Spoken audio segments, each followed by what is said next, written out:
За өнөөдрийн дугаараар бид хүм бүрийн тулгымцсан асуудал буюу стресс гэсэн сэдвийг сонгож авсан байгаа. Тэгээ стресс гэдэг бол одоо нөгөө хүчтэлийн байдалд орох. Хүчтэл гэдэг утгатай үг. Ирчүүд илүү их стресс хүртээд байгаа гэдэг судалгаанууд бас аюу хүндэр хагаад байдаг. Стрессээ тайлахын тулд хүн лимчин одоо хариу үйлдэл үзүүлнэ шүү дээ. Хамгийн нийтлэг хариу үйлдэл үзүүлэх хөлбөр бол одоо арх ухах тий. Арх ер нь стресс тайлт юм. Энийг судлалын тал одоо тэнд ингээд хөвтөж байгаа хүмүүс байгаа шүү дээ. Тэр хүмүүс чинь хүмүүсийн стрессийг танаад одоо тэр тасгийнхан тайлж өгөх гээд шүү Яаж дээ. тайлж өгөх? Тэгээ яаж жишээлбэл хүн болгон өөр юм бол яаж тэр хүмүүсийн стрессийг тайлна гэсэн үг лээ. Тэр малгай Монгол эрчүүдийг ууртаа шүү дээ ер нь. Нөгөө хөмсөг зангидна тий. Тэгэл ер нь л их ууртаа гэдэг шүү дээ. Тэгэхдээ тэр ер нь дараагийн үр дагаврыг нь ер нь бодох нь амар чухал хаа. Яг гिचнээ уурлж исэн ч гэсэн одоо хүнтэй модалцчихлаа гэхэд би энэ үнийг зогчвол дараа нь юу болох вэ гэдгээ бодож байгаа хэрэгтэй тий. За эрхэм мөндөд үзэгчдээ Mancast podcast-ийн бас нэгэн шинэ дугаар эхлэж байна. За өнөөдрийн дугаараар бид хүм бүрийн тулгымцсан асуудал буюу стресс гэсэн сэдвийг сонгож авсан байгаа. Эрчүүд маань яагаад стрессдж гин? Яагаад эрчүүдийн хувьд эмэгтэйчүүдээс бага насалж гин? Амиа хорлолт өндөр байна, стрессээ тайлж чадахгүй байна гэдэг ингээ олон асуултыг бид өнөөдрийнхээ зочин эмчээс асуунаа. За өнөөдрийн дугаар бас нэг онцлогтой. Тэр нь манай үндсэн оролцогч бол одоо эмч байдаг. Дээрээс нь манай зочин хөтлөгч байгаа. За зочин хөтлөгч маань бас эмч байгаа. Ингээд хоёр эмчтэй дугаар явах гэж байна. За манай үндсэн зочноор сэтгцэн эрүүл мэндийн үндэсний төвийн эмч Ангаах ухааны магистр Оч гэрэл эмч маань хүрэлцэж ирсэн байна. Танд баярлалаа. За одоо манай телевизийн нэвтрүүлгүүдийн бас хандлт өндөртэй Тэнгисийн ирэг дээр 2 4 7 нэвтрүүлгийн маань оролцогч Монгол Японы эмнэлгийн зүрхний эмч Төгөлдөр маань хүрэлцэж ирсэн байна. Баярлалаа. Зочин хөтлөгчөөр ажилланаа. Mancast-ийг хүргэхэд Mons Cosmetic хамтран ажиллаа. Гоо сайхны тэргүүлэх үндэсний үйлдвэр Mons Cosmetic. За хамтдаа стрессийн тухай одоо нэг нүгүү ярилцъя. За юуны төрөнд одоо биднэрт байгаа маш тодорхой мэдээлэл бол бид маш их стресстэй амьдарч байна. Эр юм өгшин залуугүй бүгдээрээ л одоо маш стресстэй асуудал их байна тий.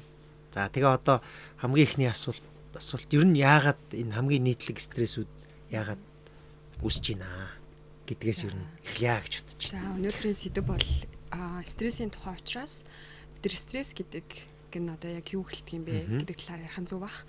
Тэгээ стресс гэдэг бол одоо нөгөө хүчтэлийн байдалд орох. Хүчтэл гэдэг утгатай үг.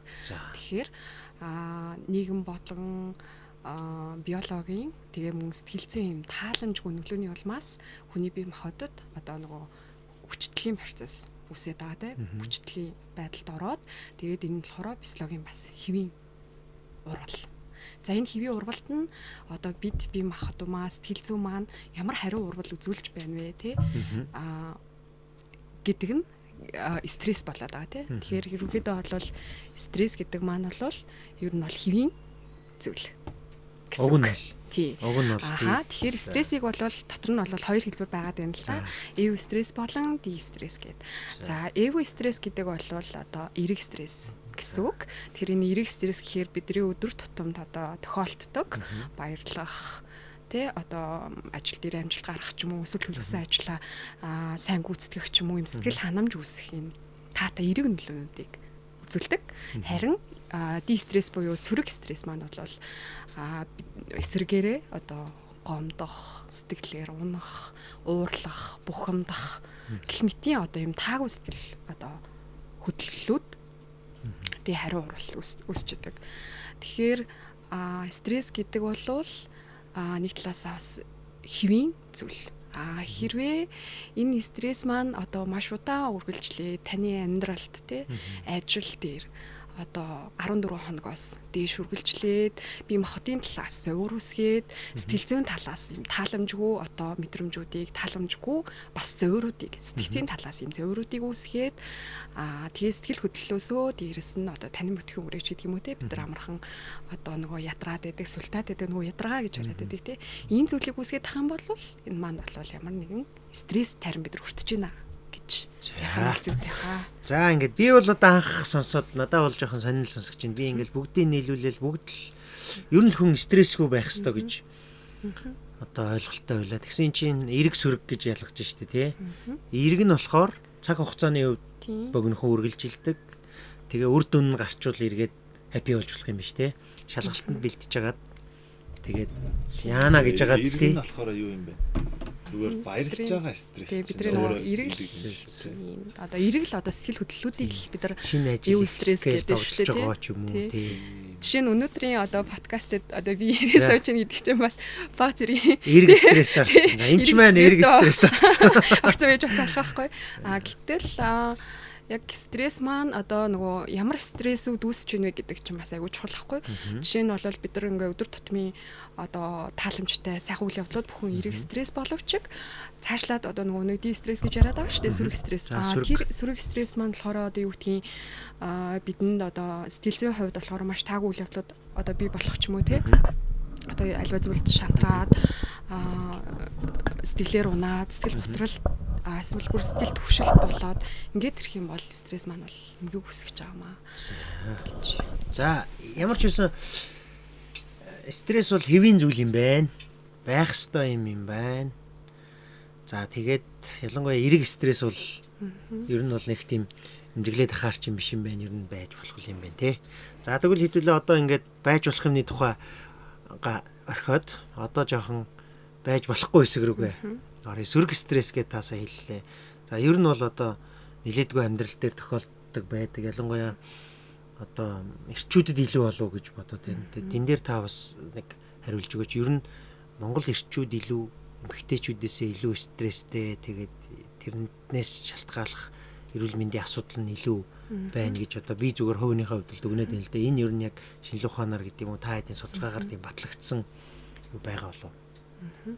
За эрчүүд илүү их стресс хүртээд байгаа гэдэг судалгаанууд бас аюу хүндэр хагаад байдаг.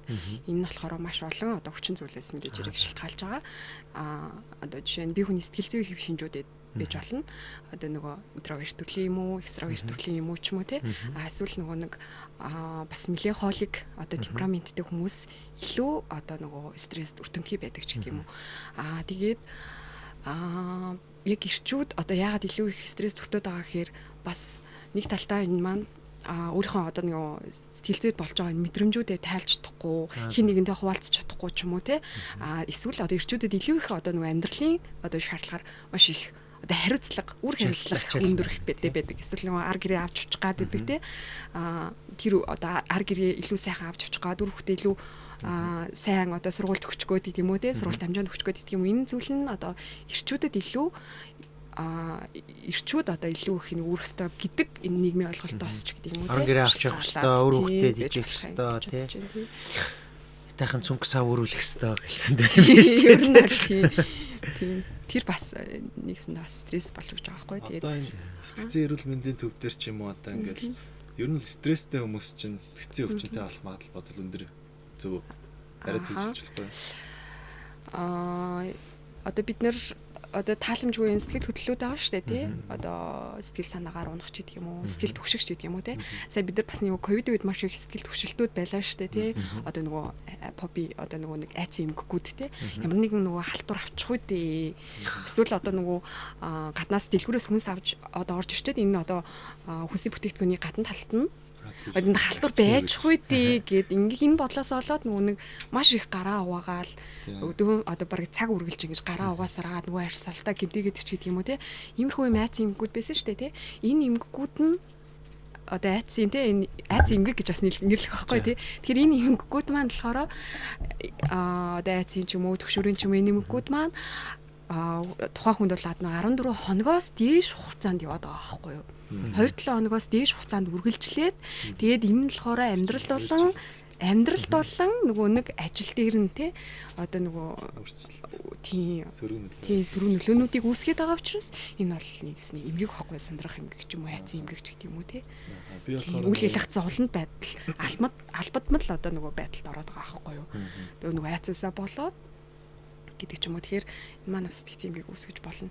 Хэрэг 2-7 хоногоос дээш хугацаанд л та өглөөс ирээд амарсан мэдрэмж төрөхгүй одоо ажиллаа хийгээ баяр өдөр тутам одоо нөгөө баяр баясгалыг олж мэдрэхгүй те өөртөө итгэл нь алдраад эсвэл одоо нөгөө ажил дээрээ ч гэсэн нөгөө цаг яаж өнгөрөө дөө энэ хүмүүстэй байгаа нь одоо тухгүй таагүй мэдрэмжүүдийг төрүүлээд ах юм бол энэ нь одоо 2-7 хоногоос дээш удаа хугацаагаар үргэлжлэх юм бол тийм эмгэг үсгэх боломжтой. Яг нөгөө сэтгцэн эрүүл мэндийн төв дээр хөвтөж байгаа ч юм уу эсвэл хяналтанд байдаг хүмүүс хөвчлээ эргэтэй ч байдаг бол гэж байна. Хүүсээр нэр ямар байдیں۔ Тий. Хүүсээр бол дандаа одоо сэтгцийн хувьд эрүүл гэдэг ерөн сэтгцийг бол сэтгцийн хувьд эрүүл сэтгцийн одоо толгомцоо асуудалтай сэтгцийн эмгэгтэйг 3 хуваадаг шүү дээ. Тэгэхээр энэ сэтгцийн эмгэгтэй хүмүүсийг асуугаад байна тийм. Тэгэхээр энэ сэтгцийн эмгэгтэй хүмүүс нь заавал эрэгтэй 5 гуайн эмгэгтэй 5 гуайн гэсэн ойлголт байх одоо. Яг бол тийм яг юу байхгүй юм тийм. За ингээд одоо ирчүүд маань стресслээ. Одоо ингээд стресс төртүүлэх зөндөө юм байгаад байна. Тэргээд авч чадахгүй байгаад байна. Тэгээд стрессээ тайлахын тулд хүн юм чинь одоо хариу үйлдэл үзүүлнэ шүү дээ. Хамгийн нийтлэг хариу үйлдэл үзүүлэх хөлбөр бол одоо арх уух тий. Арх ер нь стресс тайлдаг юм уу? Стресс за жишээ нь би танаас нэг асуулт асууж байгаа. Та жишээ нь стрессээ яаж тайлдаг вэ? Ер нь одоо уулан далахт юм уу, мартд юм уу, спортоор хичээлд юм уу? Ер нь яг тийм ч юм уу тий. 100 болоо дугуй унахаар бас стресс тайлгддаг шүү дээ. Тэр би бас яг энэ асуултыг асуух аягүй дуртай. Хүм тий манайхаар одоо имжлүүлж байгаа ядаргаа тий ядаргаа гэж ярьдаг шүү дээ. Яг шар хадны ядаргаанаас гэж ярьдаг. Яг үндсэндээ бол стрессийн шалтгаан нэмийн судлалын клиник гэхгүй. Стрессийн ядаргаа чи ер нь бол стрессийн шалтгаанд эмгэг судлалын клиник юм уу тий. Бид нар нийт зүгээр л өөртөө одоо шалтгаалсан л эмгэг байгаа байхгүй тий. Зүгээр ядаргааны тасаг гэдэг нь зүгээр л одоо нийтийн хэл юм биш. Тий. Тэгэхээр би аюу стресстэй байна, ажил дээр стресстэй байна гэдэг зэм зөөрүүдийг хэлдэг байхгүй. Тэгээд жишээ нь ажлын ачаал их байгаад ядар султаад байна. Ядар султаад байна тий болчоо одоо чангараад байна. Нойргуудад байна. Тэгээд сэтгэл санаагаар одоо төвшөөд байна. Юмд одоо нэг юм айж санараад байгаа юм шиг мэдрэмжүүд таагүй мэдрэмжүүд төрөөд байна ч гэх юм уу тий. Анхаарал төвлөрөл байхгүй болоод нөгөө ажлын бүтээмж аюу багасаад байна тий. Мэдээж хэрэг анхаарал стресстэй ядаргаатай байгаа тохиолдолд угаас ажлын бүтээмж буурж байгаа тань мэдгүн талаас аж тийм үү те ийм байгаад байна гэсэн зөөрөд хэлдэг байхгүй. Гэтэл яг тухайн хүнээс нөгөө та яг стрессээ яг яаж тайлт юм бэ гэдэг асуултанд юу нэг хариулт өгдөг хүмүүс аюу зөв магаддаг байхгүй. Бас л яг таны хэлдэг шиг яг тэр нөгөө найс нөхдөд өгөө нилээд стрессээ тайлъя гадуур гарыг жоохон тий одоо сэтгүүлхундаа хэрэглэе ч юм уу яг одоо тий иймэрхүү зүйлүүдийг хэрэглэж ингэж гаргадаг тайлдаг гэж ярьдаг байхгүй. Гэтэл яг сэтгцийн эмчнэр бол зөвлөгөө өгөхдөө тэр одоо нөгөө сэтгүүлхундаанаас зайлсхийх зөвлөдөг. Яг тий. Та одоо бид нар ингээд хүмүүс ингээд арх сэтгүүлхундаа хэрэглэнээ дараа яг маргааш нь ямар сэтгэл зүйтэй байдаг вэ гэдэг асуулт нь ер нь бол сэтгэл санаа гаруундаг гэж хвчлээ хариулдаг шүү дээ тий. Тэгэхээр энэ бол одоо нөгөө сэтгэл санааг гаруундаг төвшдөг маргааш нь яах гэж ингэж их хуваа мөнгөний проблем үүсчлээ ч юм эсвэл маргаашийн нөгөө ажиллаа одоо анхаарал төвлөрөх тий одоо чинь 30 минут хийдэг ажиллаа нөгөө нэгээс 2 цаг суугаад хийгээд гэдэг юм уу тий.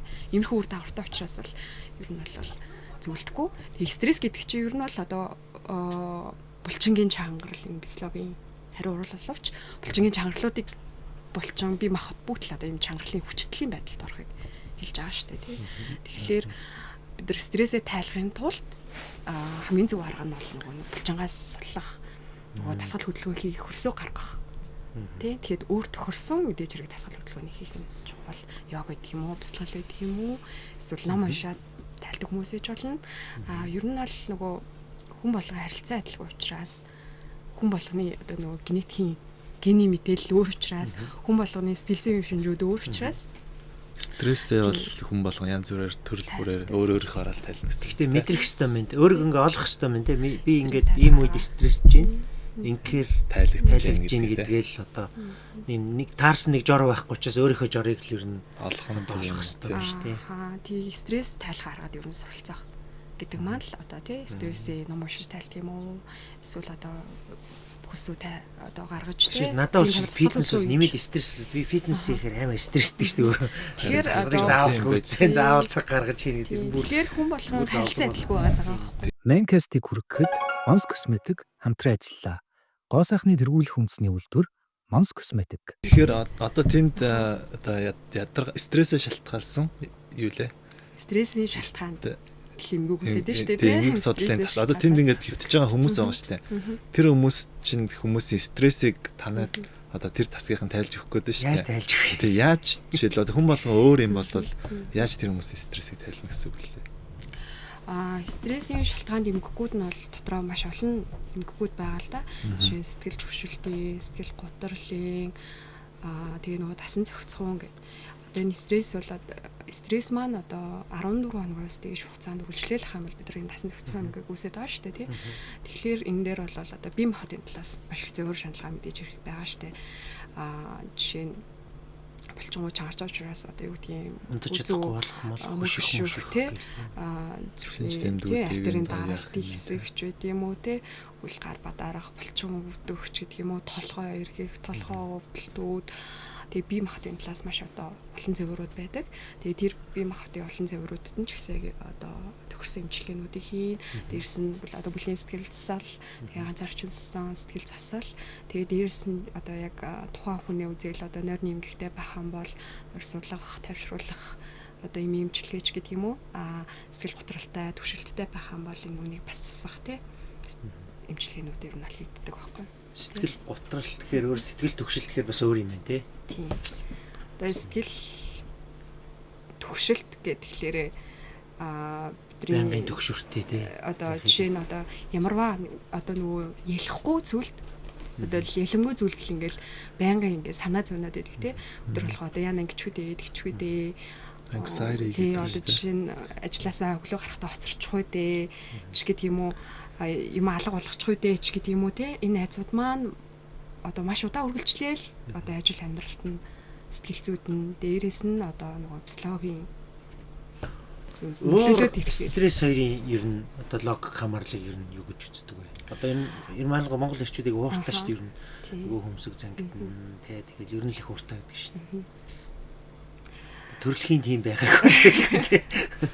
Тэгээ өөр бухимдал чинь бас л стрессийн одоо нөгөө сэтгэл хөдлөлийн өөрчлөлт багхгүй юу? Тий. Стресс ч юм бол одоо нөгөө бие махбодын талаас одоо арт дээрийн даралт хийсээд энэ ч гэдэг юм уу булчин чангараад энэ төвшөөд энэ ч гэдэг юм уу зүрх дэлсээд энэ ч гэдэг юм уу те иймэрхүү биеийн одоо ямар нэгэн зөв шаналгаа бол үсгэж болдог. Дээрээс нь сэтгэл хөдлөлийн талаасаа тэр уурлаад байгаа, бухимдаад байгаа, сэтгэл санаагаар унаад байгаа ч гэдэг юм уу те. Тэгээд ерөнхийдөө бол нөгөө стресс ихтэй, стрессийн түвшин их байх тусмаа бид нар нөгөө ажил дээрээ, амьдрал дээрээ одоо нөгөө оюун дүгнэлт хийж шийдвэр гаргалт нь бас одоо гаргалтанд бол одоо шууд нөлөөлжтэй. Жишээлх юм бол юу гэдгийг бид нар одоо ер нь бол нийгэмд ингээл хүмүүс одоо маш олон шүлжээний аян яваад шүү дээ. Шүлжээний одоо нөгөө нэг янз бүрийн шүлжээний юмнууд ч юм уу бүтээгдэхүүнүүд байдаг шүү дээ тий. Тэгтэл яг энэ бүтээгдэхүүн хэрэглэх юм бол одоо юу гэдгийг таны зүрхний өвчин эдгэрнэ. Одоо тэр артерийн даралт бууруулах юм хэрэглэх шаардлагагүй гэл ингээл аюу их сурчлаад аюу их сурчлаар яваал ятгалгын аргууд ингээд хэрэглээд байгаа шүү дээ. Тэнгүү тухайн хүн болохоор яг энэ сэтгцийн эргэлэнгийн тухай бага мэдээлэлтэй байгаад ч гэдэг юм уу энэ имийг авчих юм бол яг энэ хүний ярьж байгаа шиг ингээд сайн болчих юм үгүй юм гэл ингээд нэг бодож тугаа штэ тий. Тэгэнгүүтээ дараа нэг дүнлэг гаргаж за энэ юу сайн бэ. Тэгснээ дараа шийдвэр гаргаж за энийг юу н авъя тий. Энэ 50,000 ч 100,000 ч гэдэг юм уу тий. За энийг аваа хэрэглэчээ гэх юм бол би юу н юм уух шаардлагагүй. Энэ бол юу н хорч гэдэг юм уу тий. Иймэрхүү ойлголтууд байгаад байдаг тий. Тэгэхээр яг энэ дээр одоо шийдвэр гаргаад энэ одоо шүлжээний ч юм уу яг одоо Монгол Улсын эмийн бүртгэл байдаг юм уу энэ дээр одоо юу гэдгийг антен дээр хүн дээр туршилт хийгээд судалгаа хийгээд яг сайн ингээд нотлогдоод яг тэр хүчин эмгэгт яг хурц үйлчлээд те эдгэрх юм уу гэдгийг нь одоо мэдээлэлгүйгээсээ болоод ч гэдэг юм уу тийм оюун дүгнэлт гаргаад шийдвэр гаргацдаг. Гэтэл явж ирж байгаад сүлд нь имлэгтэл ханддаг үстэй те. Тэгэхээр бидний энэ шийдвэр гаргалт өдөр тутмын одоо энэ амьдралын хэвийн амьдралын үйл ажиллагаанд бол энэ бас стресс ихтэй л байгаад байгаа юм бол буруу дүгнэлтүүдийг бас гаргаад буруу шийдвэрийг гаргаад авах боломжтой байж болох юм аа.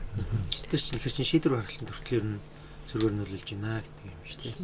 Одоо Тэгтээ ч юм тэгдэлтэй ууртаа үедээ л ер нь уур хүрээ тэгсэн юм аа гэж дараа нь зүгээр Тэр хэд их баярлсан үедээ ч гэсэн айгүй буруу шийдвэр гаргах гэдэг шүү дээ сэтгэл хөдлөл. Тэг өлсөн үедээ дэлгүүр орж болдгоо гэдэг байгаа шүү дээ. Тийм сонсч байсан уу? Тэгэх юм бол амар худалдаа авалт хийдэг гэдэг. чи өлсөд хүнтэй суудсан гэдэг байсан. Тэр бас шийдвэр гаргах амар нөлөөсөн. Суудсан ихчнэр ч илээ тий. Тэгээд одоо ингээд за ингээд бид нар чи янз бүрийн бүрийн байдлаар стресстэй ч байгаа. Тэгэнгүүт за яг тухайн үедээ яг хоо ер нь бол нөгөө нэг амьсгалын дасгал энэ төр гэл нөгөө стресс үедээ тийм нэг гар доорх материалаар ч юм уу нэг эсвэл нэг өөрийнхөө стрессийг тайлах нэг аргууд байдаг шүү дээ. Миний мэдж байгаагаар бол нэг юм 4 гэдэг ингээд нэг юм 4 секундын нэг амьсгалын дасгал эсвэл 4 8 7 илүү нэг тийм одоо 4 секунд амьсгалаа аваад одоо 4 болохоор 4 болохоор 4 секунд амьсгалаа аваад 4 секунд түгжээд 4 секунд гаргаад дахиж 4 секунд түгжээд тэгээд энэ болохоор ингээд стрессийг тайлдаг гинэ. Тэг гих мэтчлэн ч юм уу одоо яг тухайн үедээ хэрэгжилж болохоор тийм үр дүнтэй стресс эсрэг тийм арга танд зөвлөх тийм юм байгуулав.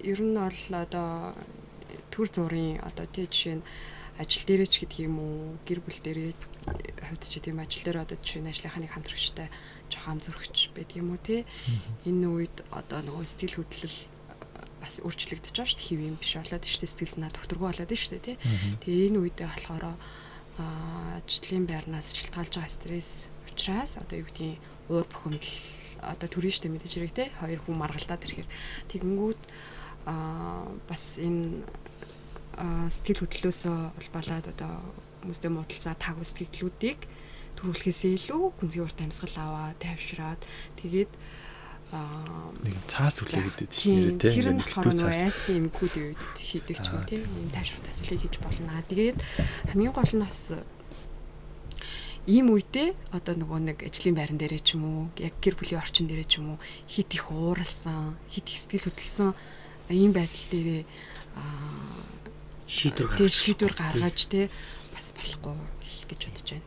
Тэгэхээр ямар зөвлөгөө өгдөг үү гэхээр жоохон тайвширсныхаа дараа хэсэг хугацаа өнгөрөөснийхаа дараа ч гэдэг юм уу тий. Тэрний дараа бол бас ер нь бол ингээд харилцаа хоёр хүний харилцаа ч юм бол заавал нэг нь буруутай гэдэг ойлголт байхгүй шүү дээ. Мэдээж хэрэг харилцаанд хоёулаа орж байгаа учраас харилцан буруутай. Учраас тий би одоо өөрийгөө тайвшруулах арга шүү дээ тий. Харилцан одоо буруутай юм чинь энэ удаа одоо энэ үйлдэлийг сонсоод өнгөрөөч гэдэг юм уу тий. Иймэрхүү байдлаар. Тэр нөгөө нэг би нэг хувийн эмнэлэгт манай нэг найз хэвтээд тэгээд бас нэг ядаргааны л хүн хэвтүүлдэг эмнэлэг юм шиг л. Гэвч чи юу ачд юм бэл ч тий нэг юм зурагт тавиад тэнгүүтээ нэг том спикерээр ингээл би тайван байна гэдэг өөрөө дүүрэн ингээд тэр тасаг дүүрэн ингээд юу агаад идэм бэл чанга давгаар би тайван байна гэдэг. Би маш тайван байна гэдэг. Тэр нэр амар хөлөөлт юм билээ. Яг тиймэрхүү юм хүмүүс сонсоод тухайн үедээ яг уурласныхаа дараа барснаа чивчээ зүгстэй те. Би тайван байна. Сонсож зүгээр л. Нэг бодчихс тухайд. Нэг би нэг яг энэ ууртай холбоотой нэг сургамжтай өгүүлэг уншижсэн байхгүй. Тэгсэн нэг ийм айгу ууртай хаан байна гинэ. Уурлахаараа дандаа буруу зүрх шийдвэр гаргачдаг. Тэгээд төвшмөл нь нэг мэрэгэн төвшмөл нь нөгөөтгий чинь ингээд уурсан үед нь буруу шийдвэр гаргуулахгүй нэг бөгж өгсөн гинэ. Тэгээд тэр бөгжин дээр нь юу гэж бичсэн байсан бэ гэхээр бүх зүйл төр зурх гэж бичсэн байна. Тэгээд та уурлахаараа хар гэдэг гинэ. Хаа ингээ харахаар бүх зүйл төр зурх гэхээр за энэ дуур төр зурх гэдэг ингээ жоохон тайвширд юм байна. Тэгснийг удаа амар уурлцсан байсан юм хаа. Тэгээ бөгжөө харсан чи бүх зүйл төр зурх гэсэн мань хүн уурлаад бөгжөө сохлоо. Энэ бол төр зүрх биш ээ гэж амар уурлаа шийдсэн юм байна л да. Тэгтлээ уурлцсан.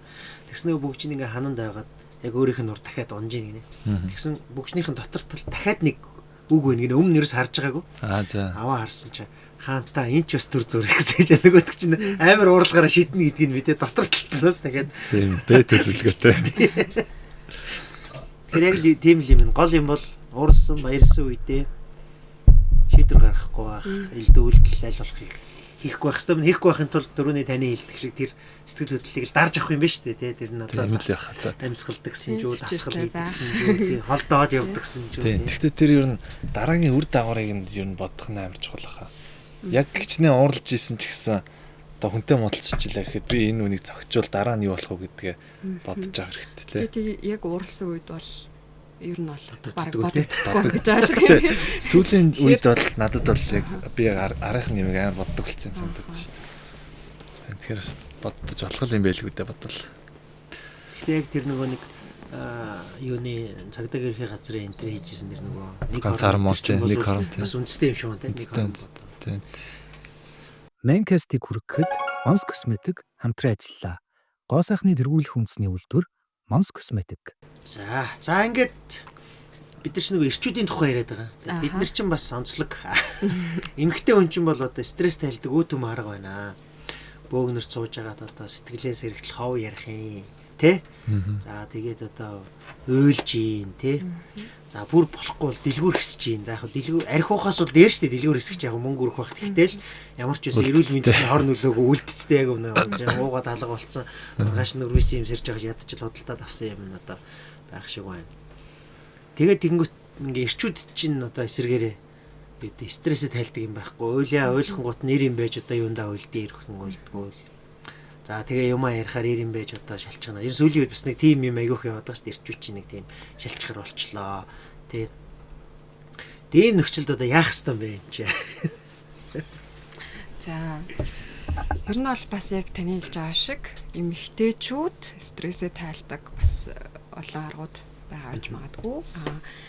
Тэгтээ эрэгтэйчүүдийн хувьд бол бас стресс их өртдөх нь бодлол нөгөө мэдрэмжээ нээж одоо чөлөөтэй ярилцаж ч юм уу чадахгүй байх тийм мэдрэмжээ нээж энэ одоо стресстэй байгаа стрессээ тэр бухимдлаа яаж гаргахаа мэдэхгүй байгаадаа бас албатай байж магад. Тэгэхээр эрчүүдийн хувьд бол үнийгээ дагаад ч гэсэн бас наслал зүрх судасны өвчлөл олон өвтөмтгий тий байгаад байна. Тэгээд нөгөө дундаж насалтаараа ч гэдэг юм уу. Тэгэхээр энэ бас стресс бас нөлөөтэй байна. Тэгэхээр эрчүүдийн хувьд болохоор бас л яг өөртөө тохирсон стресс тайлах арга бас олж таних нь чухал. Тэгээд яг таасаа түрүү өмнөслөө хэлсэн шүү дээ. Тэгээ Монгол эрчүүд илүү их одоо нөгөө арх тамхи гэдэг юм уу те сувтруулах ундааны ундаа ч юм уу энэ донтолт үсгэх одоо масруулах гэдэг юм уу те энэ нэмгэгт илүү хөртөд байгаа бас. Тэгэхээр нөгөө нэг бидний бас нөгөө нэг энэ яг нийгмийн нэг юм ойлголт байгаа шүү дээ. Одоо хизэнээс ч юм социалист үеэс ч гэдэг юм уу те эрчүүд бол нөгөө амьдралыг одоо нуруунд дээр авч явах хэрэгтэй. Одоо эр хүн энэ өрх гэр одоо орлого санхүү юу гэдгийг те машин зэрэг одоо байшин сав юу гэдэг бүгдийг зохицуулах хэрэгтэй ч юм уу. Энэ нэг ойлголтоос бас болоод стресс илүү хөртөх хандлага илүү их ажиглагдаад байгаа. Гэхдээ сүүлийн үед одоо сүүлийн манай залуу үеийнхэн арай өөр бас сэтгэл зүйтэй болж байгаа гэж бол бодож байна. Тэгээд эрчүүд бас л яг адилхан энэ стрессээ тайлахын тулд ер нь бол өөр тохирсон аргыг л хэрэглэх хэрэгтэй. Одоо юу гэдгийг гадуур бол ууланд гарах ч байдаг юм уу, агаарт гарч алгах ч байдаг юм уу, бие тамир спортоор хичээлэх байдаг юм уу, ном унших ч байдаг юм уу, эсвэл одоо эрэгтэй хүний онцлог тохирсон стресс тайлах бас аргууд байгаа. Тэгээ энэ аргуудаа суралцах. Одоо жишээ нь миний хувьд бол би амар алхах дуртай ч байдаг юм уу те. Тэгтэл өөр нэг хүн тийм фитнесээр хичээлэх дуртай, өөр нэг хүн йогоор хичээлэх дуртай гэж болно шүү дээ те. Тийм. Тэгэхээр өөр тохирсон стресс тайлах аргуудаа бас олох нь бас их чухал. Харин эсэргээрээ бидний тэр нөгөө арх сувтруулахунд хэрэглэдэг гэдэг маань илүү их донтолтын эмгэгийг давхар үсгээд илүү их стресс өртүүлээд дээрэс нь бидний нөгөө биеийн одоо өвчин эмгэгтэй зүрх судас гэдэг юм уу, илгэний өвчлөлээ гэдэг юм уу, төрхтний өвчлөлээ гэдэг юм уу. Тэр бүхний үндэс болоод байгаа байхгүй. Энэ та түрүү хэлсэн стрессээс үүдэлтэй сэтгэл готрол гэдэг ер нь бас манай нийгэмд бас нэлээд байгаа юм шиг юм да. Тэгээ эн чинь бас сэтгэл готрлоос үүсдэг юм уу одоо яадаг юм бас амиа орлолт бас тий залуу хүмүүс тий ялангуяа залуу эрэгтэйчүүдийн дунд энэ амиа орлолт ингээд статистикаараа ирчүүд нь илүү байдаг шүү. Тэгэхээр энэ сэтгэл готрлыг ер нь яаж одоо даван туулах юм? Ямар одоо нийтлэг аргууд байх? Өөртөө яаж ер нь ажиллах вэ? За мэдээж одоо ингээд эмчид бол очиж таарах бах. Тэгэхээр тэрнээс өмнө одоо юу гэх авах тийм нийтлэг арга хэмжээ гэх юм уу зөвлөмжүүд юу байдаг? За сэтгэл готрол гэхээр сэтгэл готрлын эмгэг бол одоо жишээ нь сэтгэл санаагаар унах тийм энэ бас л айгүй удаан хугацаанд үргэлжилж байгаа тий. Одоо жил 2 жил 3 жил тийм байж болно. Бүр сэдэн сар байж болно. За тэгээд энэ сэтгэл готрлын одоо энэ бол одоо би дасан эмгэг өвчин байгаа дээ шүү дээ тий. Үнийг бол нөгөө сэтгэл готрал гэдэг маань одоо яг сэтгцийн талаас авч үзэх юм бол сэтгэл санаар мэдээж хэрэг унж байгаа, сэтгэл санаа төвтөргүй байгаа, бүх юмд итгэхгүй болоод одоо юу тийм биеийн хөдөлгөөн эсвэл нөгөө ажилдаа явмааргүй санагдаад гэртээ байсан ч гэсэн хоолой хийх ч тийм хүч чадалгүй байгаад ажлын бүтээмж дуураа одоо нөгөө нэг багасаад тий ядарч сулдаад бүр туйлдаад тийм хүчгүй болоод бүр зүгээр л ингээл одоо орон дээр хөвтөл аймаар санагдаад юу ч хиймэргүй санагдаад тий бүх юм утгагүй санагдаад гэдэг юм уу тий хоол идэх дурн багасаад юм тэтгүүс нэрхэл нь буураад тэгэл ерөөсөө унтаж амарсан ч гэсэн ямар ч амарсан мэдрэмж байхгүй ерөөсөө л ядраад байдаг тий одоо зүгээр орноосоо босоод ариун цэврийн өрөө орох ч тэнхэлгүй болж байгаа л бид нар сэтгэл готрлын эмгэг гэж үзээд байгаа байхгүй. Тэгэхээр энэ бол мэдээж хэрэг удаан хугацаанд явж байгаа. Нэг талаас энд бол стресс мэдээж нөлөөлнө, нөгөө эрэг стресс юм уу, нөгөө сөрөг стресс юм айл нэг нь нөлөөлж байгаа тийм. Мэдээж хэрэг сөрөг стрессүүд нөлөөлсний үндсэн дээрээс энэ маш удаан хугацаанд явж байгаад нөгөө хүн бүр туйлдаж ядраад ямар ч хүчгүй болсон мэт тийм. Юу ч хийх одоо хүсэл сонирхолгүй. Зүгээр ингэж одоо өөртөө итгэлгүй зүгээр л ингэж байхаар хөмөр санагдаад байна ч гэдэг юм уу тийм. Энэ маань бас сэтгэл готрлын шинж аахгүй. Тэгээд сүүлийн үед сэтгэл готрол болоод дэлхийд дахинд бол 300 гаруй одоо сая хүн сэтгэл готролтой байна. Тэгвэл 2020 оноос энэ 300 гаруй одоо сая хүний 2020 оноос хойш бол 26%-аар нэмэгдсэн ийм үзүүлэлт байт юм лээ. Тийм тэгэхээр нэг бас нөгөө ковидтай бас холбоотой ч юм уу те нийгмийн эдийн засгийн байдал, нийгмийн байдал бүх зүйлтэй холбож тайлбарлалт юм л тэгэхээр ер нь бас Монгол бас ч гэсэн нөгөө амиа оролт орж гэсэн ер нь бол бас нэлээд хэрүүлж байгаа. Тэгэхээр биднэрт болохоор нэмийн асуудал дээрэс нөгөө гэр бүлийн асуудал ч гэдэг юм уу те хувийн ийм одоо стрессүүд аяг өндөр байгааг бас харуулж байгаа. Монголд ч одоо хэрвээ тийм байгаа бол ер нь бол одоо сэтгцийн хэмжээд хандах сэтгцийн одоо нөгөө ерөнхий нэмслэмж үйлчилгээг авах. Ер нь гэхдээ хүндэрсэн сэтгэл готрлыг бол өөрөө даван туулах хөндлөлөөд байгаа л тийм мэдээж хэрэг сэтгцийн хэмжээд одоо үзүүлээд мэрэгжлийн хэмжээд үзүүлээд те зөвлөгөө эмчилгээ шаардлагатай холбоотой эмчилүүлэгч гэх юм уу тийм тиймэрхүү арга хэмжээнүүд байгаа. Төлөвлөр сайн асуулт асууж. Асуухгүй зүгээр Монголд зүгээр нөгөө ойролцоогоор өдөрт нэг хүн амиа оролдог гэсэн нэг тийм нэгээс ч баг олон болох юм билээ тэр чиг хуваагаа тооцох юм бол нэг дэлхийд 300 гаруй одоо сая хүн сэтгэл готролтой гэж штэ тий. Тэр 300 гаруй сая хүнийх нь 60 орчим сая нь хүүхэд өсвөр үеийнхэн байгаа байхгүй. Тэгэхээр бусд нь гэхдээ нөгөө эмэгтэйчүүдээс илүү эрэгтэйчүүд нь илүү тийм бодлоо төрж ирээд төрөөд тий ийм үйлдэлүүдийг хийх.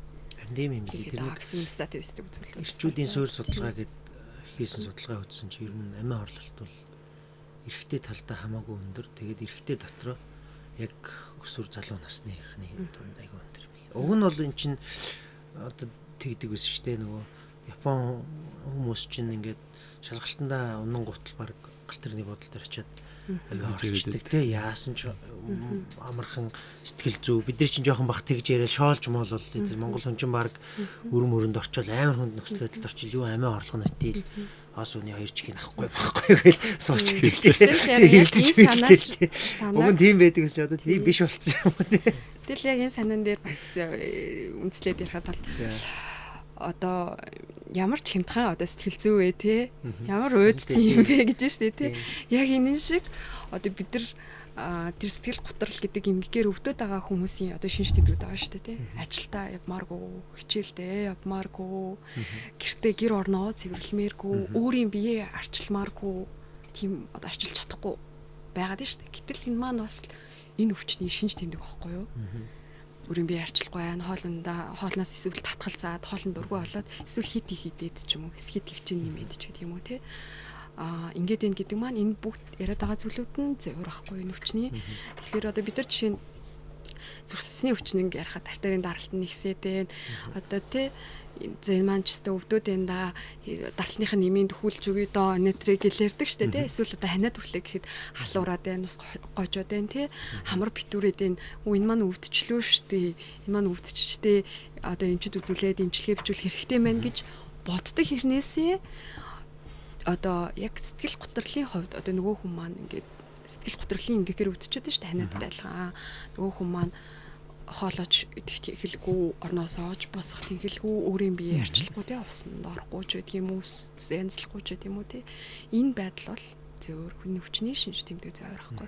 Яг тэрэндээ адилхан биеийн талын өвчин ингэгээр өвдөхөр хүмүүс аягүй анхаарал идэв шүү дээ тий. Дүү маань ингэчлээ, ээж маань ингэчлээ тий. Эгч маань ингэчлээ ч гэдэг юм уу тий. Гэтэл нөгөө сэтгцэн өвдөөд тахад тэрийг нөгөө нэг хүчин юм а гэдэг талаасаа биш энэ айгууд салах уу байна, энэ айгуу сул дорой байна гэж хараад идэг талаасаа хаад идэг. Тэгэхээр нөгөө сэтгцэс болон одоо биеийн хүчин хоёр чинь тустай ойлголтоос биш. Одоо зүрх судас байдаг юм уу? Дотор эрхтний одоо нөгөө илэгнийч гэдэг юм уу те? Янз бүрийн хүчин юм гүд сэтгцийн эмгэг хоёр хоорондоо уялдаа холбоотой байхгүй. Жишээлбэл бид нар одоо судасны хатвар буюу артеросклероз гэдэг ярих юм бол артеросклероз одоо нөгөө артеросклерозоор өвдөө зүрхний шигдээс болоод стент тавиулчлаа гэдэг чинь тий. Тэгвэл тэр стент тавилгааг судалгаа гэдээ үзэхээр тэр одоо стент тавиулсан тэр хүмүүст стрессийн түвшин ямар байгаа, хорц зуршлын ямар байгаа ингээд үзэхээр стресс бол одоо судасны хатвар шууд хамааралтай байна. Хорц зуршил бас энэ одоо судасны хатвар гэдэг өвчнөд бас шууд хамааралтай байна ч гэдэг юм уу. Maincast-ийг хүргэхэд Mons Cosmetic хамтран ажиллаа. Гоо сайхны тэргүүлэх үндэсний үйлдвэр Mons Cosmetic. Энийг нийтлэг яадаг те ходоодны өвчний бас айгуу сөрөлт их стресст гэрээр нь ходоод өвддөг гэж хэлээ. Ходоодны шархлаа гэдэг. Тэр чинь болохоор одоо ямар учраас одоо юу гэдэг стресстэйгээр уушг өвдөхгүй ходоод өвдөж байгаа юм л. Юу логик шалтгаан нь юу гэдэг юм бол? Стресс бол одоо биеийн зөвөрийн маш олон одоо биеийн талаас, сэтгэл хөдлөлийн талаас, зан үлийн талаас ч гэдэг юм уу тийм. Айгүй олон одоо шинж тэмдгүүд илэрч байгаа шүү дээ. Хүн болгонд арилцаа адилгүй. Тэгэхээр ходоодыг яагаад ингэж өвдгөөд байгаа бэ гэхээр ер нь бол нөгөө стресс гэдэг чинь юм хүчтэлийн байдалд ороод нь шүү дээ тийм физиологийн хэвийн ургал боловч одоо энэ маань ингээд удаан хугацаанд яваал байдаг стресстэй л байдаг болвол нөгөө стресстэй байгаа учраас магадгүй хоолны одоо нөгөө нэг хэмнэл хурцлагддаг ч юм уу тий эсвэл өглөө ингээд босохоор хоол орохгүй нөгөө нэг асуудлуудаа сэтгэл нь санаа зовоод хоол идмээргүй хоолны туршил буураад байгаа ч гэдэг юм уу тий эсвэл хит их идээд байна ч гэдэг юм уу тий тэгээд нөгөө булчингийн чангарал учраас одоо бүхэл булчингууд юм хүчтлийн өөрөө бие махбод ер нь юм хүчтлийн гэдэг маань юм альбан хүчээр л одоо хүчтлийн байдал ороод шүү дээ тийм альбан хүчээр байгаа мэт тийм болоод байгаа гэсэн үг байхгүй. Тэгэхээр бас бие махбодод дээрээс нь сэтгэл зүйд тэгээд энэ стресс чинь бас нийгэмд ч бас нөлөөлөд байгаа байхгүй. Бид нар зам дээр төвчрээд энэ гэл амир стресстэй л ингээл авдаг шүү дээ тийм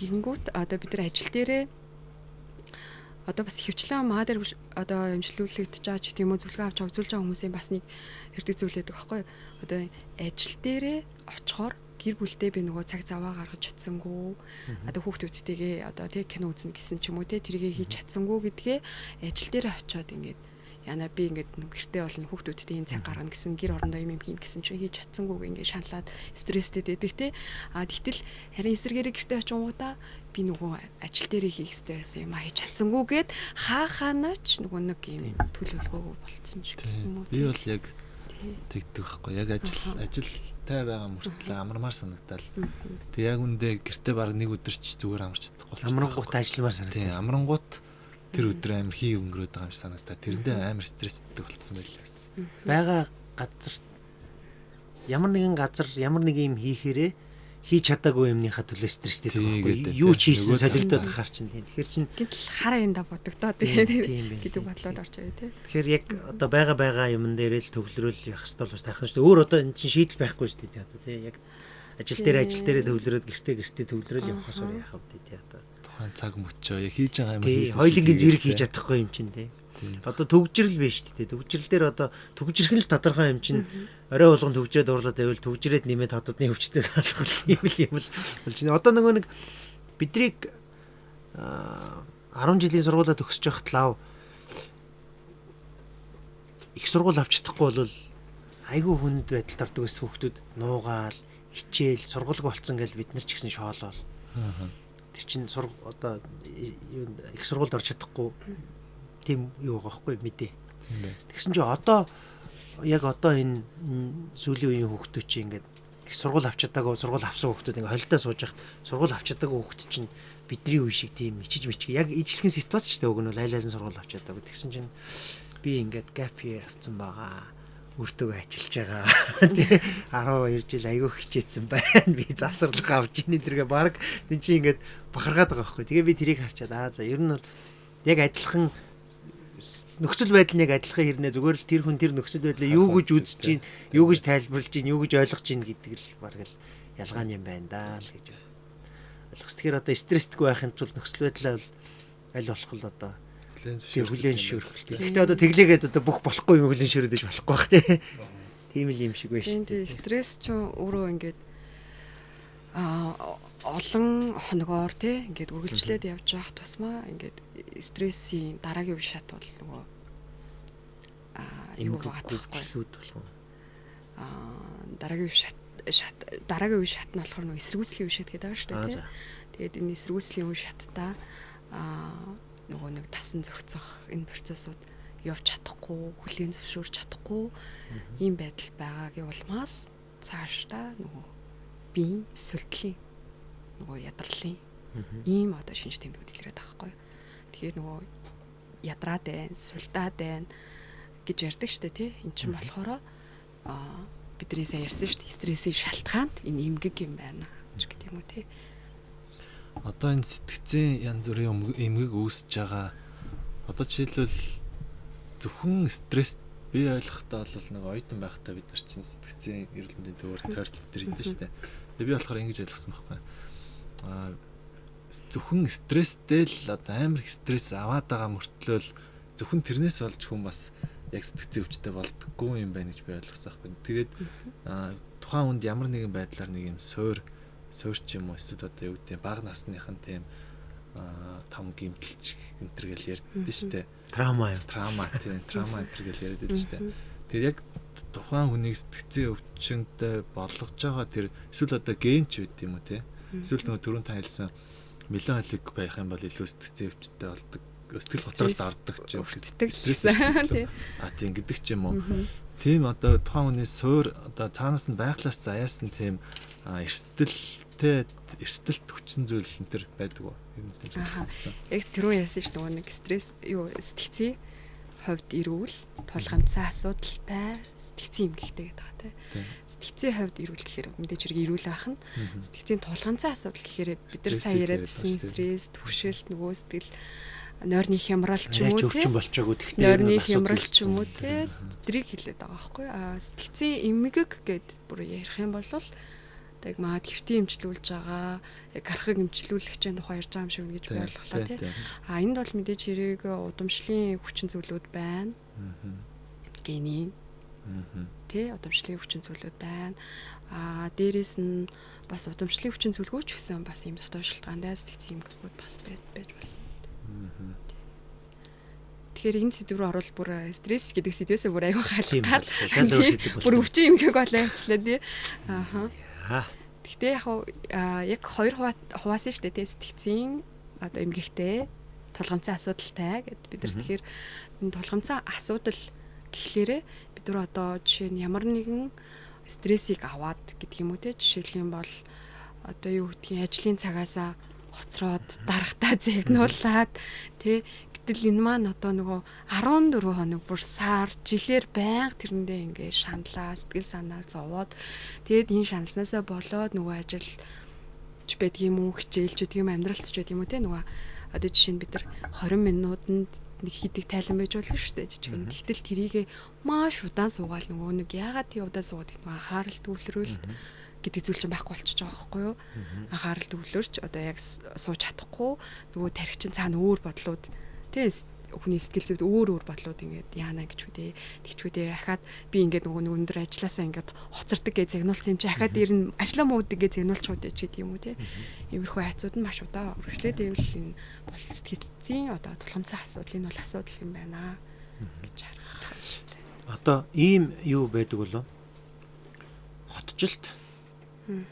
Одоо бид нар чи ингээд ялангуяа манай Улаанбаатар шиг ийм одоо асуудал проблем ихтэй ер нь хотжилт хэтэрхий одоо ийм хотын асуудалтай газар амьдарч байгаа хүмүүсийн хувьд бол стресс ихтэй. За магадгүй одоо юу гэдэг илүү ийм суурин хотжилт багтаа ч юм уу эсвэл хүн амын сууршил багтаа газар стресс багтаа гэдэг тийм одоо ялгаа энэ төр судалгаагаар энэ хардаг болов. Одоо дэлхийд нөгөө Аз жаргалын улс гэдэг нэг ус аваад байдаг шүү дээ. Жаргалын индексээрээ. Тий. Бутан билүү. Тий. Гэтэл яг манай улсын хувьд энэ хотжилт гэдэг зүйл чи одоо нэг 20 жилийн өмнөөс л үсттэй тий. Тэгэхээр үүнтэй холбоотой нийгмийн стресс бухимдал бас илүү өндөр байгаа. Сая Монгол улсад бас ингээд хийгдсэн судалгаар 5 хүн тутмын нэг нь сэтгцийн тулгамцсан асуудалтай байна гэд гараад ирж байгаа шүү дээ. Тийм энэ тулгамцсан асуудал нь дандаа сэтгцийн эмгэг биш бас нөгөө нойрны хямралж байд юм уу, сэтгэл хөшөлтөж байд юм уу, хүмүүс сэтгэл готрлууд байд юм уу те алууд бол нөгөө тасан зохицхон асуудалч гэдэг юм уу те байж боллоо. Тэгэхээр одоо гараал нөгөө нэг хотын төвчрэл өвөл болохоор утаа гээл те нийгмийн одоо стресс бухимдал бас их байдаг те. Тэр нь одоо сургуулийн хүрэлцээ газар очихоор зогсоолгүй бол ер нь стресс тэгшин чинь өвөө олон байна да. Тийм тэгэхээр ер нь бол яг тэр нийгмийн талаасаа энэ хотжилт гэдэг талаасаа бол одоо хүний стресст те нойрны хямралт ч гэдэг юм уу маш хөндлөлж байгаа гэж бодож байна. Тэгээ дээрэс нь бас бидний нөгөө нэг утасны хэрэглээ айгүйх байгаад идэг штэ. Байдаг болсон штэ. Одоо жишээ нь одоо намайг багхад бол утас гэдэг зүйл байхгүй чахад одоо оюутан болоод ер нь утсыг одоо төлхөө ашиглаж сурч байгаа ч гэдэг юм уу те. Тэгтэл одоо энэ дэлгэцийн бүр донтолт одоо намайг оюутан байхад жишээ нь сэтгцийн одоо хичээл үзэж хөтөлгцийн донтолт гэж би бараг сонсоогүй байж тэл яг одоо ингээд 10 оноос бүр илүү их нэмэгдээд ирсэн ч гэдэг юм уу те. Дэлгэцийн хамаарал нөгөө дэлгэцийн хамааралд одоо бас нөгөө мөрөдө төглөмөнтөр ч гэдэг юм уу те. Утасны хамаарлууд дотор шалтгаалсан бас сэтгцийн донтолтын гүгүүд энэ төр бас их түмэл нэмэгдэж байгаа хандлага байгаа. Гэтэ тэрүүгээр чинь бас стрессээ тайлдаг хүмүүс байх шиг байна тий. Яг тэр чинь арх баснасаас дээр юм шиг л шүү дээ. Зардал бас багтай тий. Багашнаас энэ дөр ажиллаа. Сүүлийн үеийн эхнэрүүд чи ер нь угаасаа хуучин бол нөхрөө согтуу хайдаг гэсэн бол одоо ер нь PC-нээс л хайдаг болж байгаа шүү дээ. Тэгээд энэ чинь бас донтол гэдэг чинь бас л хүчин болоод ирж байгаа байхгүй. Нөгөө л нэг 14 хоногоос одоо юу гэдгийг хоногийн 24 цаг байлаа гэж бодоход 8 цаг нь бид нар за унтлаа гэж бодоод 8 цаг нь ажил хийхэд 16 цаг тий. Дахиад цаана 8 цаг байгаа шүү дээ. Тэрний 2 цагийн за түжрэлт гэж бодохоор бид нар 6 цаг байгаа байхгүй юу? Тэгтэл 6 цагийг яг юунд ашиглаж байгаа вэ? Гэдэг бас айгуу сонирхолтой тий. Жишээ нь 6 цагийн 1 цагийг яг гэр бүлтэй бүр ингээд чин сэтгэлээсээ ярилцаач гэдэг юм. Эсвэл орой олго ингээд гэр бүлээрээ нэг юм тоглоомд одоо тоглодог ч юм уу эсвэл нэг зүйлийн тухай ярилцдаг ч юм уу эсвэл хамт нэг зүйл хийдэг ч юм уу тийм хөвшил бас байгаа юугүй юу гэж бас бодох хэрэгтэй ах гэж бодож байна. Нөгөө хүмүүс стресстэй дээ. Эсвэл нөгөө гэр бүлтэй ингээд нөгөө нэг цаг заваа гаргаж чадахгүй ингээд амар шаналаад идэг штеп. Гэтэл энэ одоо бидний за 6 цаг биш юмаа гэхэд за 5 цаг гэж бодъё л тоо. 5 цагийн яг 30 минутын нэг гэр бүлтэй зарцуулж гинэ үү? Тэр 5 цагийн яг 30 минутын өөрийнхөө одоо нөгөө нэг одоо өөрийгөө хөгжүүлэх ч юм уу одоо тий энэ дээрээ зарцуулж гинэ үү? Эсвэл хэл сурна гэсэн бол энийхээ нэг 20 минутын зарцуулж чадчих байгаа юу ч гэдэг юм. Нөгөө нэг стресстэй тайлгарах чинь нөгөө бас хөсөө гаргах одоо нөгөө юм дасгал хөдөлгөөн хийх гэдэг байгаа шүү дээ тий. Гэтэл энэ 5 цагийнхаа тэгвэл 10 минутанд дасгал хөдөлгөөн хийж гинэ үү гэдэг юм тий.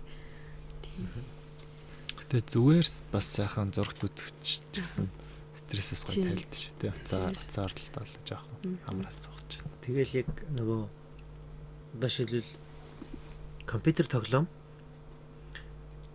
цаг нь хэмжээндээ байгаад тэгээд хаяа нэг байгаад байвал энэ бол стресс тайлах хэлбэр болоод тэгээд Стресс. өдөр болгон болоод өдрийн 5 цаг болоод тэгээд тэрлүүгөө оруулаад тэгээд одоо тэнтэрээ донтоод эхлэх юм бол стрессийн шалтгаан болол явах юм байна шүү дээ. Тэгэхээр хэмжээ, хугацаа тий тэгээд эндээс авч байгаа мэдрэмж интерлэх гэж болох юм байна л да.